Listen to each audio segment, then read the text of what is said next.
Well, that gives us a subject to talk about with our panel, doesn't it? On the right, from our Florida Newsmax newsroom, Javier Manjarres, the managing editor of the Shark Tank political blog. On the left, Rabin-Havt, the host of The Agenda on Sirius XM Radio and a former aide to outgoing Senate Majority Leader Harry Reid. Javier, did Newt have it right? Is this going to be a wide open GOP race? Well, I think he's right in the sense that there'll be a lot of people in the race, but I think if Jeb Bush gets in, he immediately becomes the favorite for the establishment Republicans, and people are going to look to him to be the candidate. But again, you're going to have a lot of people like Ted Cruz, perhaps Marco Rubio, Rand Paul, that are going to give him a run. But I kind of agree with him, I guess. Well, he also went on to say Jeb Bush would not be a front runner. Yet you take a look, and we just saw the page of our parent website, Newsmax.com, about the release of 250,000 emails during his time as governor. Ari, you couple the release of those emails with a report that appeared in various sectors of the business press saying that Jeb Bush is chairman of an offshore investment fund. Does suddenly Jeb Bush have a Mitt Romney problem, Ari? Well, we'll see what Jeb Bush's problems are. And before we get to him having a Mitt Romney problem, I think he's got to get through a Republican primary where, look, I think he has name recognition and obviously endorsements from two previous presidents. And I would hope he has the endorsement of those two previous presidents. But I think you do have a huge field that you have to remember, at least on the Democratic side, our front-running candidates have lost the last few elections when we've had an open primary. Well, that's interesting when you take a look back the long run of history. Perhaps that is true, but I'm just kind of curious as to what happens here. Javier, there were reports that Jeb Bush actually sought out John McCain for advice on how to win in spite of conservatives. Now, that may have won a nomination for John McCain, but it did not win the presidency. Are Republicans in danger of falling into that same pattern of thinking, having a lot of conservatives, having one moderate emerge, winning the nomination, and then having a tough time when it comes to the general election? Right. Well, one potential presidential candidate for the Republicans is Ted Cruz, and he said it himself. The campaign that John McCain ran, Bob Dole ran, and the one that Mitt Romney ran, they failed. They didn't work. So if he's looking for advice from John McCain, I think his campaign, you can say, I'll say it could be doomed from the beginning.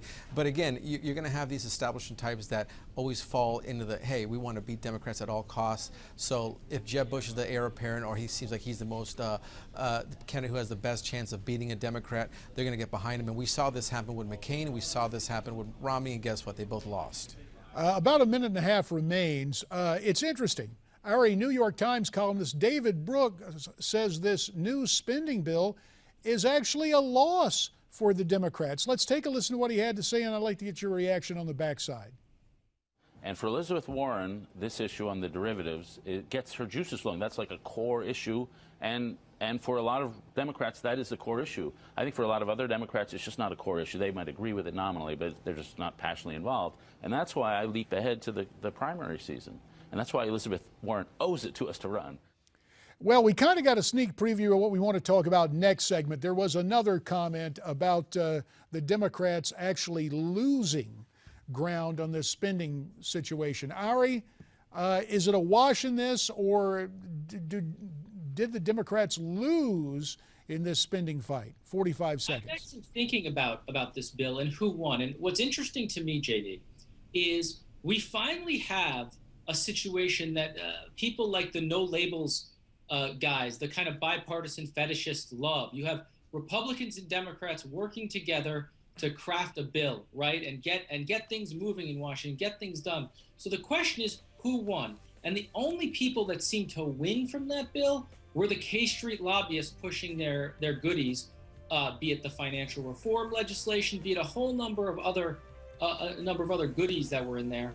And Well, they were the only people who seemed to win. You may have agreement from both of us here. We got to take a break. Back with more with you, gents, in just a minute. On that note, let's welcome back our panel. On the right, Javier Manjarres, managing editor of the Shark Tank political blog, who joins us from our Newsmax newsroom in South Florida. And Skyping in from Washington, D.C. on the left, Ari Rabin-Havt, the host of The Agenda on Sirius XM Radio and a former aide to Senator Harry Reid. So, Ari, the whole notion of that CIA report being released, it's created a great deal of consternation in the Senate and elsewhere.